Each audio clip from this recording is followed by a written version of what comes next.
Saudi আরবের multiple entry ওমরা ভিসার মেয়াদ ১ বছর হলেও যখন তখন দেশটিতে প্রবেশের সুযোগ নেই। প্রতিবার সফরের আগেই নতুন করে সার্ভিস প্যাকেজ বুকিং এবং ওমরা পারমিট নেওয়া বাধ্যতামূলক করেছে দেশটির হজ ও ওমরা মন্ত্রণালয়। মূলত মুসল্লিদের ওমরা পালন আরও সুশৃঙ্খল ও সুবিধাজনক করতেই এই উদ্যোগ নেওয়া হয়েছে।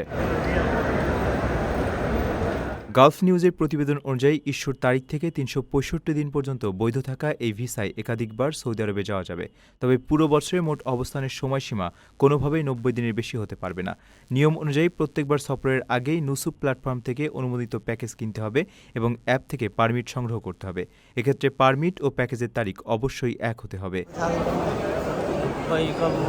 প্রথমবার ওমরা পালনের ক্ষেত্রেও শুরুতে নুসুক থেকে প্যাকেজ কিনে এরপর ভিসার আবেদন করতে হবে।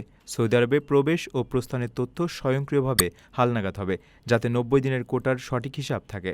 অর্থাৎ ১ বছরের মাল্টিপল এন্ট্রি ভিসা হাতে থাকলেও প্রতিটি নতুন সফরের আগে প্যাকেজ ও পারমিট নিশ্চিত করার এই নিয়ম সকলকেই মানতে হবে।